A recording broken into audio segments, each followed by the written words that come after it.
और अब आपको बताएं कि ऑफिशियल सीक्रेट एक्ट अदालत इस्लामाबाद ने रहनुमा पीटीआई असद उमर की साइफर केस में 1 लाख रुपए के मचलकों के एवज जमानत मंजूर कर ली है। मजीद जानते हैं टॉन न्यूज के नुमाइंदे उमर मेहताब बढ़नी से। जी उमर, अपडेट कीजिएगा, समाअत के अहवाल से आगाह कीजिएगा। रहनुमा तहरीक इंसाफ असद उमर ने ऑफिशियल सीक्रेट एक्ट अदालत से जमानत कबल गिरफ्तारी के लिए रुजू किया।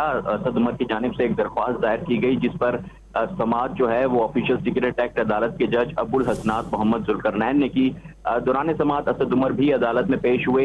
अदालत ने ऑफिशियल सीक्रेट एक्ट के तहत असद उमर की 29 अगस्त तक 1 लाख रुपए के मचलकों के एवज जमानत कबल गिरफ्तारी मंजूर कर ली। दौरान समाअत बाबर अवान जो थे वो असद उमर की जानिब से पेश हुए। दरख्वास्त में जो मौक़िफ़ अपनाया गया है वो ये कहा गया है कि असद उमर के खिलाफ साइफर केस सियासी बुनियादों पर बनाया गया है। असद उमर को हरासा और ब्लैकमेल करने की गर्ज से साइफर केस बनाया गया है। साइफर केस असद उमर के खिलाफ बेबुनियाद है। मुकदमे में दफात गलत हैं। असद उमर शामिल तफ्तीश होने को तैयार हैं। दरख्वास्त जमानत असद उमर की साइफर केस में 1 लाख रुपए के मचलकों के एवज जमानत मंजूर कर ली गई है। अपडेट कर रहे थे उमर मेहताब बढ़नी, आपका शुक्रिया।